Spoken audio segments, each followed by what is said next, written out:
tale I am about to relate is as old as the world itself.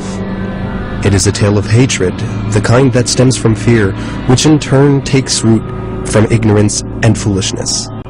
But it is also the tale of Victor, who recently moved into a charming little country home so as to flee the insanity of big city life.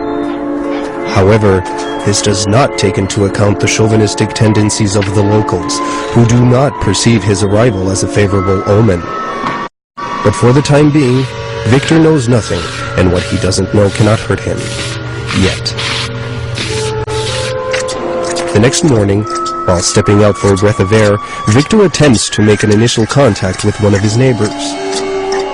Imagine his surprise as he watched the former return to his cottage without even having the basic courtesy to return his salutations. An isolated case, presumes Victor, who immediately attempts to greet his other neighbor. But once again, he is met with the same reaction of mistrust. His heart filled with bitterness, Victor returns to his home, cursing the close-mindedness of the country folk. Having quickly gotten over that incident, Victor takes advantage of his morning stroll to visit the village. But he rapidly finds himself on the receiving end of the local tittle-tattle, generally reserved for strangers from the city. Initially surprised to find that his dog had disappeared a few days later, Victor wonders how he could have freed himself without assistance, when suddenly, from over his neighbor's hedge, the distinct resonance of a party kindles his curiosity. And there, before his eyes, roasting on a spit, rotates the carcass of an animal corresponding exactly to the build of his trusted companion. Victor needn't see any more to fill in the gruesome blanks of the story. Unfortunately too focused on thinking up the worst possible scenarios, his presence is noticed by his neighbor's little girl.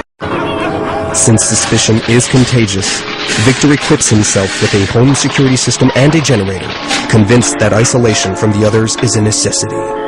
At nightfall, not too far from there, a desperate villager searches for his son.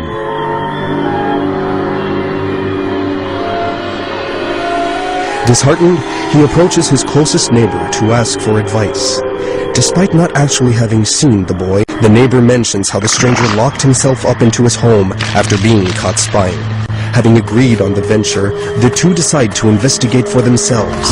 But the instant they are detected by the security system, they flee the scene, henceforth convinced that the stranger is plotting a dreadful scheme, perhaps even being the one responsible for the disappearance of the boy.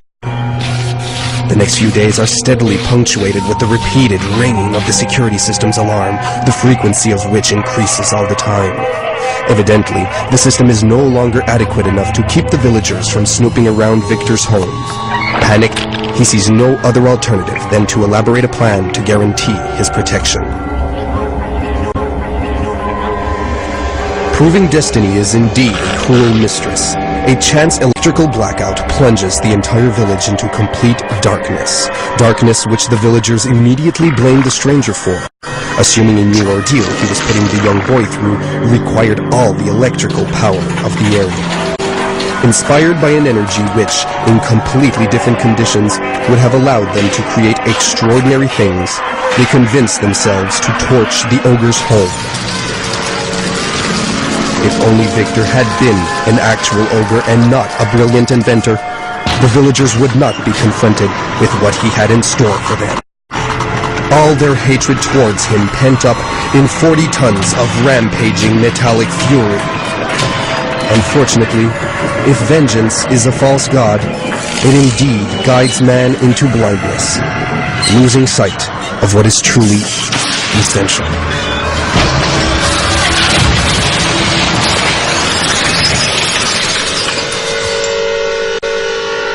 The next morning, an electrician repairing a problem on a major conduit that caused a significant blackout the night before reported seeing a small boy and a dog merrily skipping out of a nearby forest.